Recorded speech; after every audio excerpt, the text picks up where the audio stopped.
The little girl wouldn't let it win. So determined to recover Carole's letter, she followed the mischievous bunny.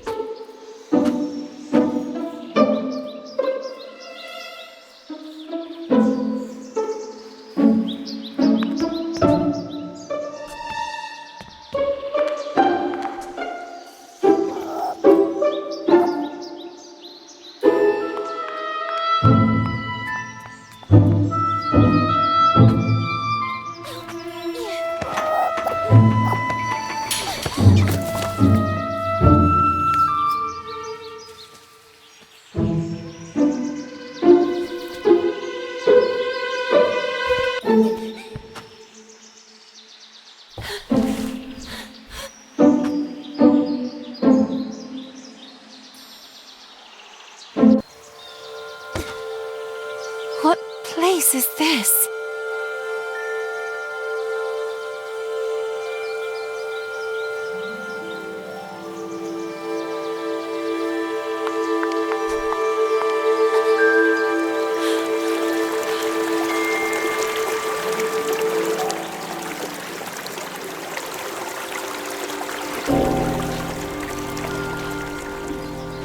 That kite, it reminded the little girl so much of her friend Carole.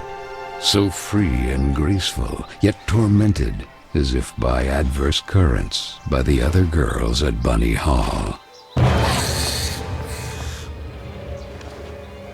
Oh, and who would you be? Have you perhaps seen a bespectacled bunny? Even the owl ignored her question and just stood there, staring at her, with those eyes, red like blood. But the little girl had no time to waste. She had to track down the bunny, and so she began to follow in its tracks.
And the girl, filled with a chilling sensation she could not explain, dove into the water.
So the little girl fell, and fell once again.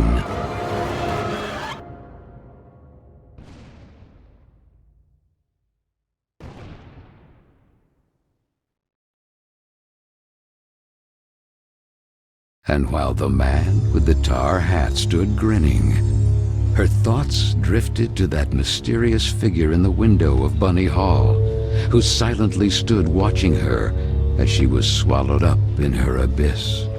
And this is how our story begins. A letter, a roar, then a daring plunge, and a little girl, too small and inadequate for that world of ash, tar, and cold of which she was a part. Miss Benton, I am pleased to note that my voice is so soft that it encourages restful sleep in class. Would you be so kind as to share your wisdom on today's topic with your fellow classmates? There was a man made of tar, an owl, and a bunny with glasses. Such impertinence. Home Economics, Ladies' Etiquette, Chapter 9. Be always beautiful, perfumed, and impeccable. All of you young women of today are privileged to witness the deeds of the great men of your era, the grand discoveries, the phenomenon of industrialization, progress. Soon you will be wives and then mothers of great men who will go down in history. And you, Miss Benton, make fun of it. This establishment, too, if events continue to transpire as hoped, will undergo important developments, and you will be the first to benefit from them. Why, ladies? A portion of Bunny Hall was conceded to a corporate collective in order to form a small branch, thereby taking advantage of the area's greatest resource, rabbits. This will not only bring new luster to the estate in this region, but also new jobs. Very good, Miss Vicky Trant.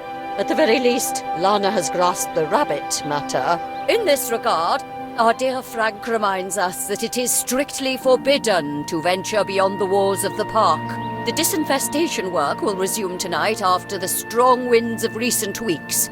Remember not to be overwhelmed by the explosions. It's all perfectly normal. The soil is blasted with charges and the rabbits forced out of their